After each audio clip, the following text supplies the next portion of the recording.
Hi friends, welcome to our channel. ముందుగా అయితే అందరికి నమస్కారం అండి. ఆంధ్రప్రదేశ్ రాష్ట్ర వ్యాప్తంగా ఉన్నటువంటి దివ్యాంగులకు ఒక అదిరిపోయే శుభవార్త అండి. నేటి నుంచి దివ్యాంగ శక్తి పథకాన్ని సీఎం చంద్రబాబు నాయుడు గారు ప్రారంభించబోతున్నట్లయితే సమాచారం అండి. దివ్యాంగులకు ఇక నుంచి ఆర్టీసీ బస్సుల్లో ఉచిత ప్రయాణం సౌకర్యం అనేది కల్పించబోతున్నట్లయితే సమాచారం. ఏ ఏ బస్సుల్లో ఉచిత ప్రయాణం చేయవచ్చు, అదేవిధంగా ఎవరికి ఎంత శాతం వైకల్యం ఉంటే ఉచిత ప్రయాణం చేసేందుకు అవకాశం ఉంటుంది, ఎటువంటి సర్టిఫికేట్లు ఉండాలి అనేటువంటి పూర్తి సమాచారం తెలియజేస్తాను. ఈ వీడియోని ఎక్కడ స్కిప్ చేయకుండా చూడండి, అప్పుడే మీకు పూర్తి సమాచారం అర్థమవుతుంది. మన ఛానల్ ఎవరైనా ఫస్ట్ టైం చూస్తుంటే ఛానల్ చూసి కంటెంట్ నచ్చినట్లయితే సబ్స్క్రైబ్ చేసుకొని పక్కనే ఉన్న బెల్ ఐకాన్ని ఆన్లో పెట్టుకోండి. సో ఇక లేట్ చేయకుండా డైరెక్ట్గా వీడియోలోకి అయితే వెళ్ళిపోదామండి. వీడియోలో భాగంగా ముందుగా చూసుకున్నట్లయితే రాష్ట్రంలోని కూటమి ప్రభుత్వం దివ్యాంగులకు ఉగాది కానుక ప్రకటించడం జరిగింది. ఏపీఎస్ ఆర్టీసీ బస్సుల్లో ఉచితంగా ప్రయాణించేలా దివ్యాంగ శక్తి పథకాన్ని తీసుకొచ్చింది. ముఖ్యమంత్రి నారా చంద్రబాబు నాయుడు గారు ఈ పథకానికి బుధవారం రోజు అంటే ఈ రోజున అమరావతిలో శ్రీకారం చుట్టబోతున్నట్లయితే సమాచారం అండి. అలాగే ప్రతి నియోజకవర్గంలోని స్థానిక ఎమ్మెల్యేలు దివ్యాంగ శక్తి పథకాన్ని ప్రారంభించబోతున్నట్లు ప్రభుత్వం అయితే వెల్లడించడం జరిగింది. గత ఏడాది డిసెంబర్ 3వ తేదీన నిర్వహించిన అంతర్జాతీయ దివ్యాంగుల దినోత్సవం సందర్భంగా ఆ రోజున దివ్యాంగులకు ఉచిత ప్రయాణం సౌకర్యం కల్పిస్తామని సీఎం చంద్రబాబు నాయుడు గారు అయితే హామీ ఇవ్వడం జరిగిందండి. ఇప్పుడు హామీని కార్యరూపంలో తీసుకురాబోతున్నట్లయితే సమాచారం.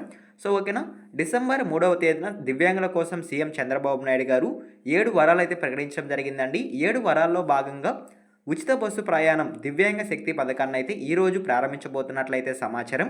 సో ఓకేనా, మీకు అర్థమైంది అనుకుంటున్నాను. అదేవిధంగా సహాయకులకు కూడా రాయితీ లభిస్తుంది అంటే సమాచారం అండి. ప్రస్తుతం 40% కంటే ఎక్కువ వైకల్యం ఉన్న దివ్యాంగులకు, 100% కంటి చూపు కోల్పోయిన వారికి, అదేవిధంగా 100% మూగ, చెవిటి, అలాగే 40% కంటే ఎక్కువ వైకల్యం ఉన్న మానసిక దివ్యాంగులకు మాత్రమే ఏపీఎస్ ఆర్టీసీ సిటీ ఆర్డినరీ బస్సుల్లో ఇప్పటి వరకు ఉచితంగా ప్రయాణించేందుకు సదుపాయం అయితే ప్రభుత్వం కల్పించడం జరిగిందండి. పల్లె వెలుగులు, అల్ట్రా పల్లె వెలుగులు, ఎక్స్ప్రెస్ బస్సుల్లో వీరికి 50% రాయితీ లభిస్తోంది. అదేవిధంగా 100% మానసిక వైకల్యం ఉన్న వారితో వచ్చే సహాయకులకు కూడా ఇప్పుడు 50% రాయితీ లభిస్తుంది అంటే సమాచారం అండి. అయితే దివ్యాంగ శక్తి పథకం కింద దివ్యాంగులకు పూర్తిగా ఉచిత ప్రయాణ సౌకర్యం కల్పించబోతున్నట్లు సీఎం చంద్రబాబు నాయుడు గారు అయితే తెలియజేయడం జరిగిందండి. ఇంతకుముందు 50% రాయితీ మాత్రమే ఉండిందండి. 50% దివ్యాంగులు చెల్లించాల్సి ఉండింది. కాకపోతే ఇప్పుడు పూర్తిగా 100% రాయితీ అయితే ప్రభుత్వం కల్పించబోతున్నట్లయితే సమాచారం అండి. సో ఓకేనా, మీకు అర్థమైంది అనుకుంటున్నాను. ఇకపై దివ్యాంగులకు సిటీ ఆర్డినరీ, అదేవిధంగా మెట్రో ఎక్స్ప్రెస్, పల్లె వెలుగులు, అల్ట్రా పల్లె వెలుగులు, ఎక్స్ప్రెస్ బస్సుల్లో ₹1 కూడా ఛార్జీ లేకుండా రాష్ట్రమంతా ప్రయాణించే సదుపాయం అయితే వెసులుబాటు అయితే సీఎం చంద్రబాబు నాయుడు గారు అయితే కల్పించినట్లయితే సమాచారం అండి. దివ్యాంగులతో పాటు వచ్చే సహాయకులకు కూడా 50% రాయితీ అనేది ఇవ్వబోతున్నట్లయితే సమాచారం.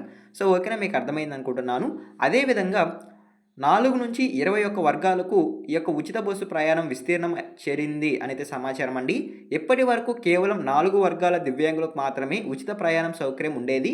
ఇకపై 21 వర్గాల దివ్యాంగులకు ఈ సౌకర్యాన్ని సీఎం చంద్రబాబు నాయుడు గారు అయితే అందించబోతున్నట్లయితే సమాచారం అండి.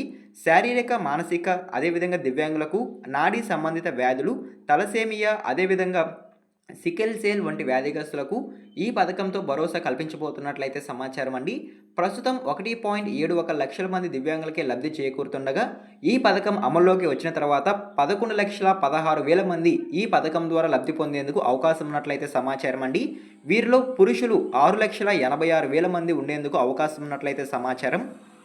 అలాగే ఇప్పటి వరకు 33,800 మంది సహాయకులకు రాయితీ లభిస్తుండగా ఇకపై 1,60,000 మంది సహాయకులకు 50% రాయితీ లభిస్తుంది అంటే సమాచారం అండి.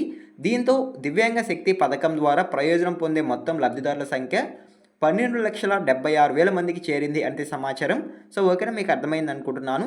సో ఈ విధంగా ఆంధ్రప్రదేశ్ రాష్ట్ర వ్యాప్తంగా ఉన్నటువంటి దివ్యాంగులకు ఉచిత బస్సు ప్రయాణం పథకాన్ని అయితే సీఎం చంద్రబాబు నాయుడు గారు నేడు ప్రారంభించబోతున్నట్లయితే సమాచారం అండి.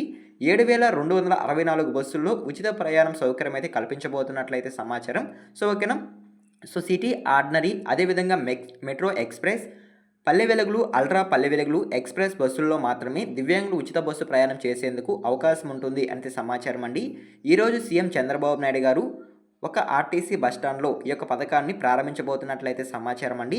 అదేవిధంగా ప్రతి నియోజకవర్గంలో స్థానిక ఎమ్మెల్యే అయితే దివ్యాంగ్ శక్తి పథకాన్ని ప్రారంభించాలని సీఎం చంద్రబాబు నాయుడు గారు ఆదేశాలు జారీ చేసినట్లయితే సమాచారం అండి. సో, ఓకేనా, మీకు అర్థమైందనుకుంటున్నాను. అదేవిధంగా కొంతమందికి చాలా డౌట్ ఉందండి. సో, ఏంటంటే ఉచిత బస్సు ప్రయాణం చేయడానికి ఎటువంటి డాక్యుమెంట్స్ అవసరమవుతాయి? పాసులు ఏమన్నా అవసరమవుతాయా? అనేది చాలామంది అడుగుతున్నారు. సో, వారికి సంబంధించి కూడా ఒక క్లారిటీ అయితే ఇస్తానండి. సో, గతంలో 50% రాయితీ ఉన్నప్పుడు ఎవరైతే పాసులు పొంది ఉచిత బస్సు ప్రయాణం చేస్తూ ఉన్నారో వారికి మాత్రం ఇప్పుడు అదే పాసులు చెల్లిస్తాయి అంటే సమాచారం అండి. కొత్తగా పాసులు తీసుకోవాల్సిన అవసరం లేదని ప్రభుత్వం అయితే తెలియజేయడం జరిగింది. అదే పాస్‌తో ఇప్పుడు దివ్యాంగ శక్తి పథకం కూడా లభిస్తుంది అంటే ప్రభుత్వం అయితే ఆదేశాలు జారీ చేయడం జరిగిందండి. సో, ఓకేనా, ఎవరైతే కొత్తగా పాసులు తీసుకోవాలనుకుంటున్నారో వారు మన మిత్ర వాట్సాప్ ద్వారా అదేవిధంగా ఆర్టీసీ డిపోల ద్వారా సదరం సర్టిఫికేట్ అదేవిధంగా ఆధార్ కార్డ్ తీసుకువెళ్ళి వైకల్య శాతాన్ని నిరూపించుకొని వారైతే కొత్త పాసులనేవి తీసుకోవచ్చు అంటే సమాచారం అండి. పాతవారు పాత పాసులతోని ప్రయాణం చేయవచ్చు అనేది ప్రభుత్వం అయితే తెలియజేయడం జరిగింది. సో, ఓకేనా, మీకు అర్థమైంది అనుకుంటున్నాను. ఖచ్చితంగా సదరం సర్టిఫికేట్‌లో 40% కంటే ఎక్కువ వైకల్యం ఉంటేనే వారికి పాసులనేవి లభిస్తాయి అంటే సమాచారం అండి. వారు మాత్రమే దివ్యాంగ శక్తి పథకాన్ని ఉపయోగించుకుంటారు అంటే ప్రభుత్వం అయితే తెలియజేయడం జరిగింది. సో, ఈ విధంగా దివ్యాంగ శక్తి పథకానికి సంబంధించి ఒక తాజా సమాచారం అయితే రావడం జరిగిందండి. ఈ ఇన్ఫర్మేషన్ మీకు నచ్చినట్లయితే లైక్ చేయండి. ఇలాంటి లేటెస్ట్ అప్డేట్స్ కొరకు మన ఛానల్‌ని సబ్స్క్రైబ్ చేసుకొని పక్కనే ఉన్న బెల్ ఐకాన్ అయితే ఆన్‌లో పెట్టుకోండి. ఈ వీడియో మీరు ఎన్ని వరకు చూసినా థాంక్ యూ ఫర్ వాచింగ్. మరొక ఇంట్రెస్టింగ్ వీడియోతో మీ ముందుకు వస్తాను. అంతవరకు జై హింద్.